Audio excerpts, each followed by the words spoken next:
ನಿಮ್ಗೆ ಬರ್ತೀನಿ ಏಣ್ಗಿ ಸರ್ ಆದ್ಮೇಲೆ ನಿಮ್ಗೆ ಬರ್ತೀನಿ. ಏಣ್ಗಿ ಸರ್ 26ನೇ ತಾರೀಕು ರಾಜ್ಯಪಾಲರಿಂದ ಚೀಫ್ ಸೆಕ್ರೆಟರಿಯಿಂದ ಬರುತ್ತೆ ಉತ್ತರ, ಅವತ್ತೇ ನೋಟಿಸ್ ಕೊಡಬಾರ್ದು ಅಂತ ಹೇಳಿ ಎಲ್ಲಾದ್ರೂ ಲಾ ಬುಕ್ ಅಲ್ಲಿ ಬರ್ದಿದ್ಯಾ? ನೋಡಿ, ರಾಜ್ಯಪಾಲರು ಬೇರೆ ಕೇಸ್ನಲ್ಲಿ ಯಾವ ರೀತಿ ಕಾನೂನನ್ನು ಅನುಸರಿಸಿದ್ದಾರೆ ಅಥವಾ ಅನುಸರಿಸಿಲ್ಲ ಅನ್ನೋದು ಈ ಪ್ರಕರಣದ ಹಣೆ ಬರಹವನ್ನು ತೀರ್ಮಾನ ಮಾಡೋದಿಲ್ಲ. ಅಷ್ಟೇ ಮೊದಲನೇ. ಎರಡನೇದು, ರಾಜ್ಯಪಾಲರು, ನಾನು ಯಾವುದೇ ಪಕ್ಷದ ಪ್ರತಿನಿಧಿಯಾಗಿ ಹೇಳ್ತಾ ಇಲ್ಲ, ಕಾನೂನುಬದ್ಧವಾದ ವಿಚಾರ ಏನಿದೆ ಅಷ್ಟು ಮಾತ್ರ ಹೇಳ್ತಾ ಇರೋದು. ರಾಜ್ಯಪಾಲರು ಬೇರೆಯವ್ರಿಗೆ ಪರ್ಮಿಷನ್ ಕೊಟ್ಟಿಲ್ಲ ಅನ್ನೋ ಮಾತ್ರಕ್ಕೆ ಪರ್ಮಿಷನ್ ಕೊಡಬಾರ್ದಂತನೂ ಇಲ್ಲ. ಬೇರೆಯವ್ರಿಗೆ ನೋಟಿಸ್ ಕೊಟ್ಟಿಲ್ಲ ಅನ್ನೋ ಮಾತ್ರಕ್ಕೆ ಇಲ್ಲಿ ನೋಟಿಸ್ ಕೊಡಬಾರ್ದು ಅಂತ ಇಲ್ಲ. ರೈಟ್ ಸರ್ ಚಿಕ್ಕ ಪಾಸ್ ಕಂಟಿನ್ಯೂ ಮಾಡಿ. ಶಿವಣ್ಣವರ ಕಂಟಿನ್ಯೂ ಮಾಡಿ. ನಿಮ್ಮ ಪ್ರಶ್ನೆಗೆ ಉತ್ತರ ಇಲ್ಲ, ಬಹಳ ಇಂಪಾರ್ಟೆಂಟ್. ನಿಮ್ಗೆ 2 ನಿಮಿಷ ಪೂರ್ತಿ ಸಮಯ ಕೊಡ್ತೀನಿ. ಈಗ ನಾನು ಹೇಳ್ತಿದ್ದೀರಲ್ಲ, ಈ ಹಂಸರಾಜ್ ಭಾರದ್ವಾಜ್ ನಿಮ್ಮದ UPA ಸರ್ಕಾರ ಇದ್ದಾಗ ಯಡಿಯೂರಪ್ಪನವ್ರ ಪ್ರಾಸಿಕ್ಯೂಷನ್ ಕೊಟ್ರಲ್ಲ, ಕ್ಯಾಬಿನೆಟ್ ಬೇಡ ಅಂದಾಗ ಅವಾಗ ಏನ್ರಿ ಹೋಗಿತ್ತು ನಿಮ್ ಜ್ಞಾನ? ಅದಕ್ಕೆ ಉತ್ತರ ಕೊಡಿ. ಹೈಕೋರ್ಟ್ ಅದೇ ಸ್ಯಾಂಕ್ಷನ್ ನ ರದ್ದು ಮಾಡಿದೆ. ಯಾವ ಕಾರಣಕ್ಕೆ ರದ್ದು ಮಾಡಿದೆ?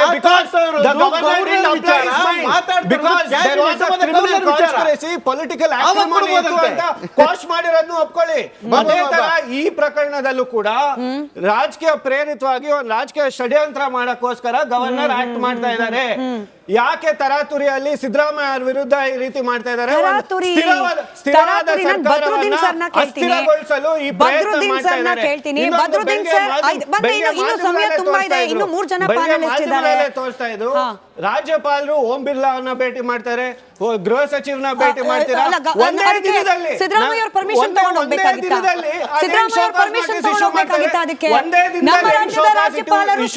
ಭೇಟಿ ಆಗ್ಲಿಕ್ಕೆ ಸಿದ್ದರಾಮಯ್ಯ ಬರ್ಲಿ ಸರ್, ಬರ್ಲಿ ಇನ್ನ ಸಮಯ ಇದೆ. ಸೆಕ್ರೆಟರಿ ಅವರು 50 ಪೇಜ್ಗಳ ರಿಪ್ಲೈ ಅನ್ನ ಕೊಟ್ಟಿರ್ತಾರೆ. ಅದನ್ನ ಓದಕ್ಕೆ ಒಂದ್ 2 ದಿನ ಬೇಕು ಅಂತ ಹೇಳ್ತಾ ಇದ್ದಾರೆ. ನೀವೇ ಕೊಟ್ಟಿದ್ದ ಡೇಟು 26ನೇ ತಾರೀಕು ರಾಜ್ಯಪಾಲರ ಅಂಗಳಕ್ಕೆ ತಲುಪ್ತು ಅಲ್ವಾ? 26ನೇ ತಾರೀಕು ಚೀಫ್ ಸೆಕ್ರೆಟರಿಗೂ ಹೋಯ್ತು, ಅವತ್ತೇ ನೋಟಿಸ್ ಕೊಟ್ರು. ನೀವೇ ಹೇಳಿದ್ದು, ನಾನು ಹೇಳ್ತಿಲ್ಲ. ಅಲ್ಲಿಂದ ಇಲ್ಲಿಗೆ 7 ದಿನ ಆಗೋಯ್ತು sir. This was the last day to reply. ಇರ್ಲಿ, ಅಲ್ಲಿ ಬರ್ತೀನಿ ಸರ್, ಬರ್ತೀನಿ. ನಾನು ಬದ್ರುದ್ದೀನ್ ಸರ್ ಹೇಳಿ. ಒಂದ್ ಚಿಕ್ಕ ಉದಾಹರಣೆ ಕೊಡ್ತೀನಿ ನೋಡಿ. ಕಳ್ತನ ಆಗಿದೆ ಅಂತ ಹೇಳಿ ಆರೋಪ ಬಂದಿದೆ, ಆಗಿದೆಯಾ ಇಲ್ವಾ ಅನ್ನೋದ್ರ ಬಗ್ಗೆ ನಿಮ್ಮ ಅಭಿಪ್ರಾಯ ಹೇಳಿ ಅಂತ ಹೇಳಿ ಕೇಳಿದ್ರೆ, ನೀವು ನಮ್ಮನ್ನ ಕೇಳಿ ಅಂದ್ರೆ ಹೇಳಿ ಅಂತ ನಮ್ಮನ್ನ ಕೇಳ್ತಿರೋದೇ ತಪ್ಪು ಅನ್ನಂಗಾಯ್ತು ಅಲ್ವಾ? ಇಂಥದ್ದೊಂದು ಆರೋಪ ಇದೆ, ಇದ್ರ ಬಗ್ಗೆ ಕ್ರಮ ಕೈಗೊಳ್ಳಬೇಕೋ ಇಲ್ಲೋದ್ರ ಬಗ್ಗೆ ಅಭಿಪ್ರಾಯ ಹೇಳಿದ್ರೆ ನೀವು ಕೇಳ್ತಿರೋದೇ ತಪ್ಪು ಅಂತ ಗವರ್ನರ್ ಹೇಳ್ತಿದ್ದಾರೆ. ಇಲ್ಲ ಹಾಗಾಗಿಲ್ಲ, ಅವ್ರಿಗೂ ಕೂಡ ಮಾಹಿತಿ ಇಲ್ಲ. ನಾನೊಂದು ಹೇಳ್ತೀನಿ, ಹಿಂದಿನ ಇತಿಹಾಸನೂ ಹೇಳ್ತೀನಿ. ರಾಜ್ಯಪಾಲರು ಹೇಗೆ ಪ್ರಾಸಿಕ್ಯೂಷನ್ ಪರ್ಮಿಷನ್ ಕೊಡೋದು ಅಂತ. ಯಾರೇ ಒಬ್ಬರು ದೂರು ಕೊಟ್ಟಾಗ, ಯಾವುದೇ ದೂರು, ಪ್ರಾಸಿಕ್ಯೂಷನ್ ಪರ್ಮಿಷನ್ ಅಂತಲ್ಲ ಅಲ್ಲ, ದೂರು ಕೊಟ್ಟಾಗ ಅದನ್ನು ನೋಡಿ ಇದು ಏನಾಗಿದೆ ಅಂತ ಸರ್ಕಾರಕ್ಕೆ ಕೇಳುವಂಥದ್ದು ಒಂದು ಸಂಪ್ರದಾಯ. ಅದಾದಮೇಲೆ governor may take any decision, ಅದು ಇಟ್ ಈಸ್ ಕ್ವಶನೇಬಲ್ ಆಲ್ಸೋ. ಅದೇ ಅವ್ರದ್ದೇನು ಫೈನಲ್ ಅಲ್ಲ. ಆದರೆ ಇಲ್ಲಿ ಅವರು ಪ್ರಾಸಿಕ್ಯೂಷನ್ ಪರ್ಮಿಷನ್ ಕೇಳಿದ್ದಾರೆ. ಇಲ್ಲಿ ಏನಾಗಿದೆ, ಇಲ್ಲಿ ದ್ವಂದ್ವ ಏನಾಗಿದೆ ಅಂದರೆ, ಮೂಡಾದಲ್ಲಿ ಅಕ್ರಮ ಆಗಿದೆ ಅಂತೇಳಿ ಒಂದು ರೈತ ಸಂಘಟನೆ ಹೋಗಿ 15ನೇ ತಾರೀಕು ದೂರು ಕೊಡುತ್ತೆ. ಯಾರಿಗೆ? ರಾಜ್ಯಪಾಲರಿಗೆ. ರಾಜ್ಯಪಾಲರು ಅದನ್ನು ಸರ್ಕಾರಕ್ಕೆ ಹೊತ್ತಾಕ್ತಾರೆ, ನೋಡಿ ಇದು ಬಂದಿದೆಯೇ ಅಂತ. ತಕ್ಷಣ ಸರ್ಕಾರ ಏನು ಮಾಡುತ್ತೆ, ಕಮಿಷನ್ ಆಫ್ ಎಂಕ್ವೈರಿ ಅಪಾಯಿಂಟ್ ಮಾಡುತ್ತೆ. ಸೊ ನೀವು ಹೇಳಿದ್ದನ್ನು ನಾವು ಗೌರವಿಸ್ತೀವಿ ಅಂತ ಆಯ್ತು. ಅಲ್ಲಿಗೆ ಸರ್ಕಾರದ ರೋಲ್ ಆಗೋಯ್ತು. ಗವರ್ನರ್ ಒಂದು ನಿಮ್ಮ ಮೇಲೆ ದೂರು ಬಂದಿದೆ, ಈ ಥರ ಆಗಿದೆ ಅಂತಂದಾಗ ತಕ್ಷಣ ನಾವು ಎಂಕ್ವೈರಿ ಮಾಡ್ತೀವಿ ಅಂದರೆ ದಟ್ ಇಸ್ ಅಂಡರ್ಸ್ಟುಡ್, ಅವ್ರಿಗೆ ಕನ್ವಿನ್ಸ್ ಆಗಿದೆ ಅಂತ ಇವ್ರು ಅಂದ್ಕೊಂಡ್ರು. ಅದಾದಮೇಲೆ ವಿರೋಧ ಪಕ್ಷಗಳ ಪ್ರತಿಭಟನೆ ಆದಮೇಲೆ ಖುದ್ದಾಗಿ ಹೋಗಿ ಹೇಳಿದ್ರು. ಆದರೆ ಇಲ್ಲಿ ಎಂಟ್ರಿ ಆಗಿದ್ದು TJ ಅಬ್ರಾಮ್ ಅವರು ಲೀಗಲಿ ಹೋಗಿದ್ದಾರೆ. ನೋಡಿ, ನೀವು ರಾಜಕೀಯ ಆರೋಪ ಪ್ರತ್ಯಾರೋಪಗಳ ನಡುವೆ ಬೇರೆ ಇದ್ದರೆ ಅವ್ರು ಲೀಗಲಿ ಪ್ರಾಸಿಕ್ಯೂಷನ್ ಪರ್ಮಿಷನ್. ಇಲ್ಲೂ ಕೂಡ ದ್ವಂದ್ವ ಇದೆ. ಅದನ್ನು ಸಂಕೇತ ಅವರು ಕ್ಲಾರಿಫೈ ಮಾಡಬೇಕು, ನನಗೆ ಗೊತ್ತಿಲ್ಲ. ನೋಡಿ, ಸಿದ್ದರಾಮಯ್ಯ ಅವರ ವಿರುದ್ಧ ಇವರು ಲೋಕಾಯುಕ್ತ ಮೈಸೂರಲ್ಲಿ ಪೊಲೀಸವರಿಗೆ ದೂರು ಕೊಡ್ತಾರೆ. ಅಲ್ಲಿ ಲೋಕಾಯುಕ್ತ ಪೊಲೀಸರು ಎಂಕ್ವೈರಿ ಮಾಡಿ ಏನು ಅವ್ರ ಮೇಲೆ ಪ್ರಾಸಿಕ್ಯೂಷನ್ ಪರ್ಮಿಷನ್ ಬೇಕೋ ಬೇಡವೋ ಅನ್ನೋ ತೀರ್ಮಾನಕ್ಕೆ ಇನ್ನೂ ಅವರೇನು ಬಂದಿಲ್ಲ. ಅಥವಾ ಇವ್ರು ಯಾವುದೇ ನ್ಯಾಯಾಲಯದ ಮೆಟ್ಲೇರಿ ನ್ಯಾಯಾಲಯ ಕೂಡ ಇವ್ರನ್ನ ನೀವು ಪ್ರಾಸಿಕ್ಯೂಷನ್ ಬೇಕು ಅಂತ ಕೇಳಿಲ್ಲ. ಅದಕ್ಕೆ ಮೊದಲೇ ಇವರು ಪ್ರಾಸಿಕ್ಯೂಷನ್ಗೆ ಹೋಗಿದ್ದಾರೆ. ಒಂದು ನಿಯಮ ಹೀಗಿದೆಯಾ ಗೊತ್ತಿಲ್ಲ. ಮೊದಲೇ ಹೋಗಿ ನ್ಯಾಯಾಲಯಕ್ಕೆ ಹೋದಾಗ ಇಲ್ಲ ನೀವು ಪ್ರಾಸಿಕ್ಯೂಷನ್ ತಗೊಂಡ್ಬನ್ನಿ ಪರ್ಮಿಷನ್. ಹೇಗೆಂದರೆ ಯಡಿಯೂರಪ್ಪನವ್ರ ಕೇಸಲ್ಲಿ ಏನಾಯಿತು, ಸಿರಾಜಿನ್ ಬಾಷಾ ಮತ್ತು ಬಾಲರಾಜ್ ಅವರು ನ್ಯಾಯಾಲಯದ ಮೆಟ್ಲತ್ತಿದ್ರು. ಆಗ ನ್ಯಾಯಾಲಯ ಅವರು ಈ ರಾಜ್ಯದ ಮುಖ್ಯಮಂತ್ರಿ ನೀವು ಗವರ್ನರ್ ಪ್ರಾಸಿಕ್ಯೂಷನ್ ಪರ್ಮಿಷನ್ ತಗೋಬರ್ಬೇಕು ಅಂತ ಹೇಳ್ತಾರೆ. ದಿನಾಂಕ 28/12/2010 ಅವರು ರಾಜಭವನದ ಮೆಟ್ಲೇರ್ತಾರೆ. 3/1/2011 6 ದಿನಗಳ ಬಳಿಕ ರಾಜ್ಯಪಾಲರಿಂದ ಒಂದು ನೋಟಿಸ್ ಅಂದರೆ ಮುಖ್ಯ ಕಾರ್ಯದರ್ಶಿಗಳಿಗೆ ಬರುತ್ತೆ, ಮುಖ್ಯಮಂತ್ರಿಗಳಿಗೆ ಬರಲ್ಲ, ಮುಖ್ಯ ಕಾರ್ಯದರ್ಶಿಗಳು. ಯಾಕಂದರೆ ಸರ್ಕಾರ ಅಂದರೆ ಮುಖ್ಯ ಕಾರ್ಯದರ್ಶಿ. ನೋಡಿ ಈ ಥರ ನಿಮ್ಮ ಮೇಲೆ ದೂರು ಬಂದಿದೆ, ಈ ಥರ ದಾಖಲೆಗಳನ್ನು ಕೊಟ್ಟಿದ್ದಾರೆ, ಇದರ ಸರ್ಟಿಫೈಡ್ ಕಾಪಿ ಕೊಡಿ ಅಂತ ಇವರು ಕೊಡ್ತಾರೆ. ಕೊಟ್ಟ ಮೇಲೆ ಅದನ್ನು ಪರಾಮರ್ಶೆ ಮಾಡಿದಂಥ ಗವರ್ನರ್ ಅವರು ಅದರಲ್ಲಿ ಪ್ರೈಮ ಫೇಸಿ ಅನ್ನೋ ಸಮಸ್ಯೆ ಇದೆ ಅಂತಲೇ ಹೇಳ್ತಾರೆ. ಆಗ ಯಡಿಯೂರಪ್ಪನವ್ರಿಗೆ ಸೇಮ್ ಇದೇ ಪ್ರೊಸೀಜರ್ ಆಗುತ್ತೆ. ಯಡಿಯೂರಪ್ಪನವರು ತಮ್ಮ ಸಂಪುಟ ಸಭೆಯನ್ನು ಕರೆದು 19/1/2011 ಸಂಪುಟ ಸಭೆಯನ್ನು ಮಾಡಿ ನೀವು ಕೊಟ್ಟಿರೋ ಸರಿಯಲ್ಲ ಅದು ಅಂತ ಅವರ ಸಮರ್ಥನೆಯನ್ನು ಮಾಡಿ ಅವರನ್ನು ಪ್ರಾಸಿಕ್ಯೂಷನ್ ಪರ್ಮಿಷನ್ ಕೊಡಬಾರ್ದು ಅಂತ ಹೇಳ್ತಾರೆ. 21 ಅಂದರೆ 19/1 ಇಂದ 3 ದಿನಗಳ ಬಳಿಕ 21/1/2011 ಗವರ್ನರ್ ಪ್ರಾಸಿಕ್ಯೂಷನ್ಗೆ ಪರ್ಮಿಷನ್ ವಿತ್ ಡಾಕ್ಯುಮೆಂಟ್ ವೈಸ್ ಕೊಡ್ತಾರೆ. ಅಂದರೆ ಲೀಗಲಿ ಅವ್ರು ತಗೊಂಡೆ. ಆದರೆ ಇದು ಕೂಡ ಶಿವಣ್ಣ ಅವರು ಹೇಳ್ದಂಗೆ ನಂತರ ದಿನಗಳಲ್ಲಿ ಕ್ವಾಶ್ ಆಗೋಗುತ್ತೆ. ಇದು ಲೀಗಲ್ ಬ್ಯಾಟ್ಲು ಒಂದು ಕಡೆ. ಆದರೆ ಇಲ್ಲಿ ಪೊಲಿಟಿಕಲ್ ಏನು ಕಾಣುತ್ತೆ ಅಂದರೆ ಇಲ್ಲಿ ಕಾಂಗ್ರೆಸ್ ಸರ್ಕಾರ ಇದೆ, ರಾಜ್ಯಪಾಲರು ಕೇಂದ್ರದ ಸರ್ಕಾರದ ಪ್ರತಿನಿಧಿ.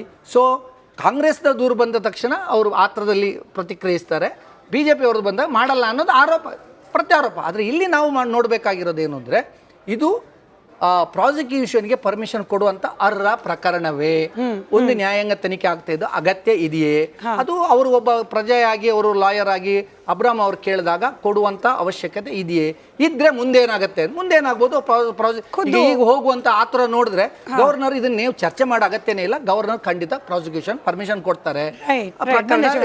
ಅದನ್ನ ತಗೊಂಡೋಗಿ ಅಬ್ರಾಮ್ ಅವರು ನ್ಯಾಯಾಲಯದಲ್ಲಿ ಮೆಟ್ಟಿಲಿರ್ತಾರೆ. ಕ್ವಿಕ್ ರಿಯಾಕ್ಷನ್ ಅಬ್ರಾಮ್ ಅವ್ರ ಹತ್ರ ತಗೊಂಡು ಆಮೇಲೆ ಚಂದ್ರಶೇಖರ್ ಜಿ ನಿಮ್ಮ ಹತ್ರ ಬರ್ತೀನಿ. ಅಬ್ರಾಮ್ ಅವರೇ, ಈಗ ಪ್ರಾಸಿಕ್ಯೂಷನ್ಗೆ ಅನುಮತಿ ಕೊಟ್ರೆ ಏನು, ಕೊಡದೆ ಹೋದ್ರೆ ಏನು, ನಿಮ್ಮ ಮುಂದಿನ ನಿರ್ಧಾರಗಳು ಯಾವ ರೀತಿ ಇದೆ ಅಂತ?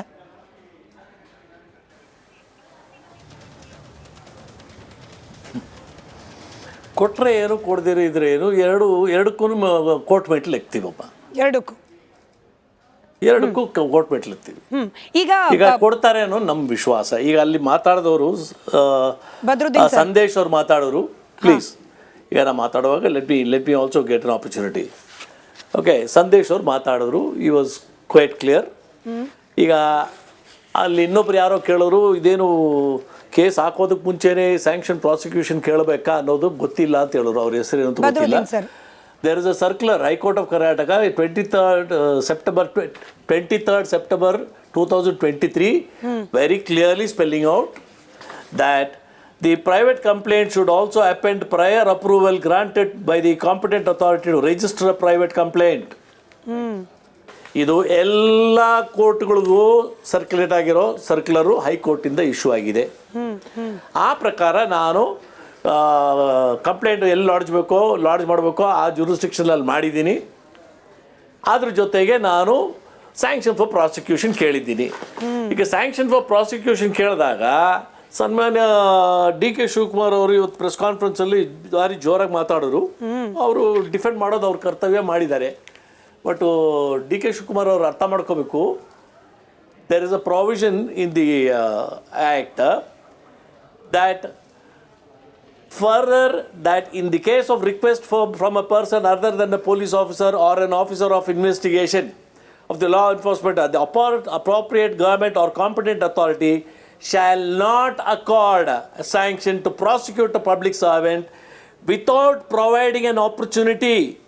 ಅವರಿಗೆ ಯಾರ ಮೇಲೆ ನಾನು ಕಂಪ್ಲೇಂಟ್ ಕೊಟ್ಟಿದ್ದನೋ ಅವ್ರಿಗೊಂದು ಅವಕಾಶ ಕೊಡದೆ, being opportunity to be heard to the concern public servant. ಈಗ ಗವರ್ನರ್ ಏನು ತಪ್ಪು ಮಾಡಿದ್ದಾರೆ? ಈಗ ಇವ್ರು ಕಂಡುಹಿಡಿದಿರೋದೇನು ಅಂತ ಹೇಳಿದ್ರೆ, DK ಶಿವಕುಮಾರ್ ಅಲ್ಲಿ ಕೂತ್ಕೊಂಡು ಹೇಳಿದ್ರು, ಒಂದು 200 ಪೇಜ್ ಕಂಪ್ಲೇಂಟ್ ಇದೆ, ಅದನ್ನ ಎಷ್ಟು ಜಲ್ದಿ ಓದ್ಬಿಡ್ತಾರ ಅಂತ.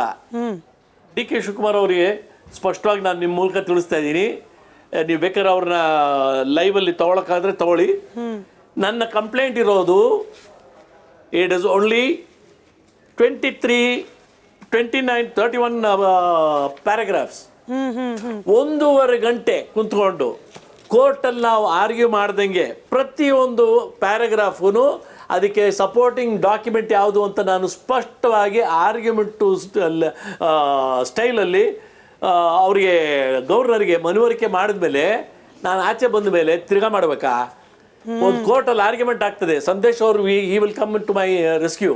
ಕೋರ್ಟಲ್ಲಿ ಆರ್ಗ್ಯುಮೆಂಟ್ ಆಗ್ತದೆ, ಆರ್ಗ್ಯುಮೆಂಟ್ ಆದಾಗ ಎಲ್ಲ ಆಲಿಸ್ಕೋತಾರೆ, ಅದನ್ನು ನೋಟ್ ಮಾಡ್ಕೋತಾರೆ, ಆಮೇಲೆ ತಿರ್ಗಾ ಕೂತ್ಕೊಂಡು ಓದ್ತಾರ? ಹಂಗ್ ಓದ್ಕೊಂಡ್ ಕೂತ್ಕೊಂಡ್ರೆ ಎಷ್ಟು ದಿನ ಬೇಕು? ಇಲ್ಲ ಅಬ್ರಾಹಿಂ ಸರ್, ಈಗ ಮತ್ತೊಂದು It is ಅನುಮಾನ not necessary. ಅಂತಂದ್ರೆ He has ಪ್ರಾಸಿಕ್ಯೂಷನ್ಗೆ understood. ಅನುಮತಿ ಕೊಟ್ಬಿಟ್ರೆ ಅಲ್ಟಿಮೇಟ್ ಅಲ್ಲ, ನಿಮ್ಗೂ ಗೊತ್ತಿದೆ, ಡಿ ಕೆ ಶಿವಕುಮಾರ್ ಅವ್ರಿಗೂ ಗೊತ್ತಿರುತ್ತೆ. ಇಲ್ಲ ಒಂದ್ ಸಬ್ ಕ್ವಶನ್ ಅಷ್ಟೇ, ಇದನ್ನು ಸೇರ್ಸಿ ಉತ್ತರ ಕೊಡಿ. ಒಂದ್ ಸಬ್ ಕ್ವಶನ್ ಇದನ್ನು ಸೇರ್ಸಿ ಉತ್ತರ ಕೊಡಿ. ಒಂದೇ ನಿಮಿಷ ಒಂದ್ ನಿಮಿಷ. ಈಗ ಅವರು ಕೇಳಿರೋದು, ಈಗ ಡಿ ಕೆ ಶಿವಕುಮಾರ್ ಅವ್ರು ಹೇಳ್ತಾರೆ ಏನಿದೆ ನಾವು ಹೇಳಿದ್ದೀವಿ ಅಂತ. There are 2 things, don't get confused. ಈಗ 1 ಮ್ಯಾನ್ ಕಮಿಷನ್ ಏನಕ್ಕೆ ಇಟ್ಟಿದ್ದಾರೆ ಅಂತ ಹೇಳಿದ್ರೆ, ಈ ರೈತರಿಗೆ ಕೊಡೋ ಇದೆಯಲ್ಲ ಆಲ್ಟರ್ನೇಟಿವ್ ಜಮೀನು, ಅದನ್ನ ಮೋಸ ಮಾಡಿ ದೊಡ್ಡ ಹಗರಣ ಹೊಂದಿದೆ. ಆ ಕಾಂಪ್ರಿಹೆನ್ಸಿವ್ ಹಗರಣಕ್ಕೆ ಒಂದು ಎನ್ಕ್ವೈರಿ ಕಮಿಷನ್ ಮಾಡಿದ್ದಾರೆ. ನಂದು ಇಟ್ ಇಸ್ ವೆರಿ ಸ್ಪೆಸಿಫಿಕ್. ಈಗ ನಂದು ಕೇಳ್ಬಿಟ್ಟು ನಾನು ಹೇಳೋದನ್ನ ಕೇಳ್ಬಿಟ್ಟು ಸಂದೇಶ್ ಅವ್ರು ಕೇಳಿ ಉತ್ತರ, ಸಂದೇಶ್ ಅವ್ರಿಗೆ ಉತ್ತರ ಕೊಡಕ್ಕೆ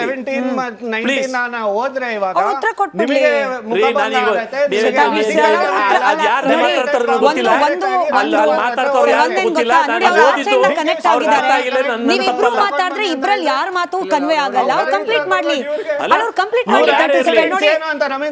ಅರೆ ನಮ್ ಬಿಜೆಪಿ ವಕ್ತಾರರು 23 ನಿಮಿಷದಿಂದ ಸೈಲೆಂಟ್ ಆಗ್ಬಿಟ್ಟಿದ್ದಾರೆ. 30 ಸೆಕೆಂಡ್ ತಾಳ್ಮೆ, ಅವ್ರು ಕಂಪ್ಲೀಟ್ ಮಾಡ್ಲಿ. ಅಲ್ಲ ಟೆಕ್ನಿಕಲ್ ವಿಚಾರಗಳನ್ನ ಹೇಳ್ತಿದ್ದಾರೆ. ಟೆಕ್ನಿಕಲ್ ಅವರೇ ಉತ್ತರ ಕೊಟ್ಟಿರೋದಲ್ವಾ, ಇವತ್ತು ಅವರೇ ಉತ್ತರ ಕೊಟ್ಟಿರೋದಲ್ವಾ. ಡಿ ಕೆ ಶಿವಕುಮಾರ್ ಅವರು ಕಂಪ್ಲೇಂಟ್ ಮಾಡ್ತಿರೋರಾಗಿ ಅವ್ರು ಅಬ್ಜೆಕ್ಟ್ ಮಾಡ್ತಿದ್ದಾರೆ, ತಪ್ಪೇನಿದೆ ಅದರಲ್ಲಿ? ಫಸ್ಟ್ ಆಫ್ ಆಲ್ ರಾಜ್ಯಪಾಲರ ಹತ್ರ ಹೋಗಿರೋದೇ ತಪ್ಪು, ಕಾನೂನು ಬಾಹಿರವಾಗಿ ಹೋಗಿದ್ದಾರೆ.